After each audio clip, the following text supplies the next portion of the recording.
Sometimes our greatest life wake up calls are not from those big moments in our life or those massive events that happen.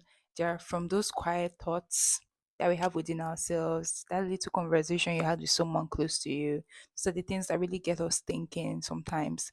Like something that happened to me a few days ago. I was having a conversation with my sister because my sister currently lives with me. She not recently. She graduated from the university, I think a year ago, and she's currently preparing for to go for NYSC, that's National Youth Service Corps activity. If you're familiar in Nigeria, it's this thing that you are required to do after you're done with school.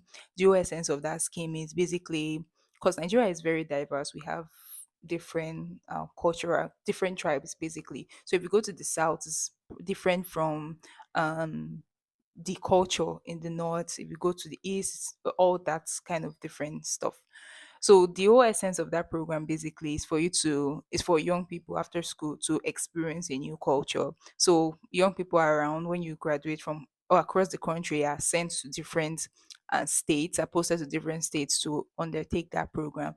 So the entire program usually starts with 3 weeks.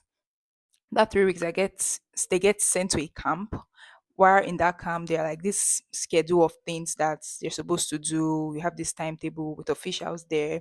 You're not allowed to leave. You do this basic paramilitary training, not serious training though, but you get to wake up by 3 and you have a line of activities and trainings and that you do I think closing time or the lights out time was between 10 and 11, something like that.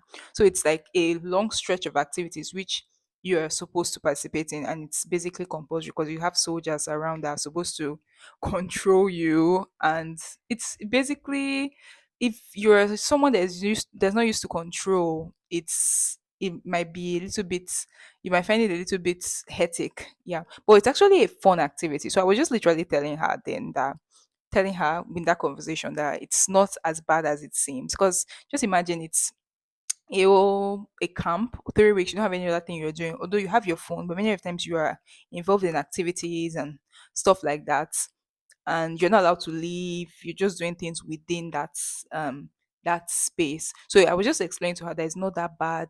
It's not actually as bad as it seems. So usually after that 3 weeks, you're basically supposed to you get posted to an organization where you serve the country with you work there for a stipend. So they wouldn't be paying you as much as they'll be paying a normal employee. You basically be getting paid a stipend, but you still do the same type of work. So me as a planner, when it was my turn, I think I did mine about 2 years ago. That's 2023, 2024. Me as a planner, I had a plan right out of school that I wasn't going to waste that 1 year. I had watched a lot of videos from different people on YouTube, gotten advice on LinkedIn on how to maximize my 1 year. I didn't want to get posted randomly, so I had a plan of getting an organization who would ask for me to serve at their organization. So my plan, I actually literally had a spreadsheet of, I can't remember the exact number, but it was a lot of organizations in the state that I was posted to that I would reach out to. The HR, I would reach out to someone in the company, an employee, or even the MD. I was literally entering DMs. One thing about me is that I'm not afraid to enter people's DMs. I literally went on LinkedIn and got every important person in those organizations and wrote out their emails. I got their emails and sent connections to them. So the entire 3 weeks, I literally, that's everything I was doing. I was stuck on sending emails. I was stuck on sending um, LinkedIn connections. I was sending CV. I wasn't really participating in the activities. I was not present. I was chasing a future and missing out on the present. So while I was talking to my sister, I had that thought of, I wouldn't really call it regret, but I had that thought of, what if I could have a redo? I was really excited for her. And I was just thinking, it was actually a fun time that I would have probably lived more in the moment and have a redo. But the thing with that is that there's no redo, sorry. I don't get a redo. It's you do it once and that's it. You have to move on. It was great. Even if I didn't meet people, I didn't speak to people much. in that kind of situation, there are a whole bunch of young people that it's supposed to be an opportunity for me to make friends, to meet people, to speak with people. But even when I was there in those activities, I wasn't really present because I had my mind on something, on sending that email. I had my mind on reaching out to this person. I had my mind on one thing or another just to be able to get that perfect role, that perfect job. And yes, I did get it. At the end of the 3 weeks when I was posted, I out of all the people I had sent out emails to, I had reached out on LinkedIn, the interviews I had attended in that 3 weeks, I did get a good organization. That's what actually got me into the corporate space. And like I said in my first video, at the end of the day, during the first few months of that entire process in that job, which felt like the perfect job at the beginning, I quickly realized that I didn't really like it.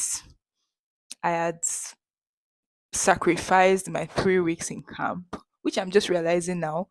Sacrificed my 3 weeks in camp, the moments, the whole experience, which I don't get a redo, just for a future, which I thought would be what would make me happy, which would have been, as of the time I was chasing that dream, I thought it would be one of the best things that could happen to me. And then I actually got it, and I realized it really wasn't what I wanted. And right now I'm trying to re-strategize on what exactly I do want to do. So it just got me thinking of how many I'm actually happy right now that I get to experience this now, because I just thought that how many people probably in their 50s, in their 60s, in their 80s, or even people that are close to the end of their life, basically, that would probably sit down one day and have these thoughts, probably in their deathbed, their hospital bed, stuff like that. But you get the picture in their at the end of their life, looking back at moments that they could have lived properly just because they were chasing a dream, chasing a destination, basically. One thing I'm learning to be more present in what I'm doing, more present in every moment. At the time, I sit down nowadays and think about things that happened while I was in school and how difficult it seemed. And at that point, it seemed like the worst thing was going on at that point. But now I sit down and think about those moments and say, I really miss that time. I miss, at least I might not miss that time, but I miss something that happened at that point. I miss the whole experience and stuff. So I'm trying my best to be more in the present instead of chasing a future. Started to realize that happiness is not in a destination. You think that when you get to this point, I'll be more happy. When I get to this point, I'll be happy. I'll make more friends. I will do this. I will do that. When I get to that point, I would spend more on myself. I would take care of myself more. But many of the times, you just realize that you have to be more present in the journey. Enjoy the moment. That moment is going to pass. You don't get reduced in life. Today is I'm shooting this video on the I think today is the 10th day of May 2025, and today is 10th May 2020 10th of May 2025. I'm not going to have another 10th of May 2025. I'm currently 24.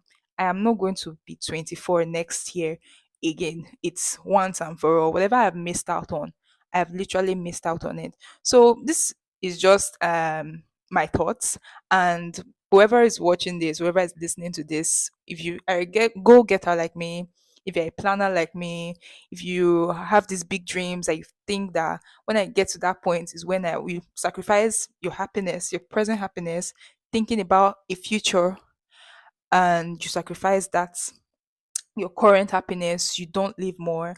I encourage you to enjoy the moment, every moment that you're in life, because you don't get reduced in most things in life. You don't get reduced. So just enjoy the moment, enjoy the journey. So that is it for me in this video. And I hope what I just said is valuable to whoever is watching this.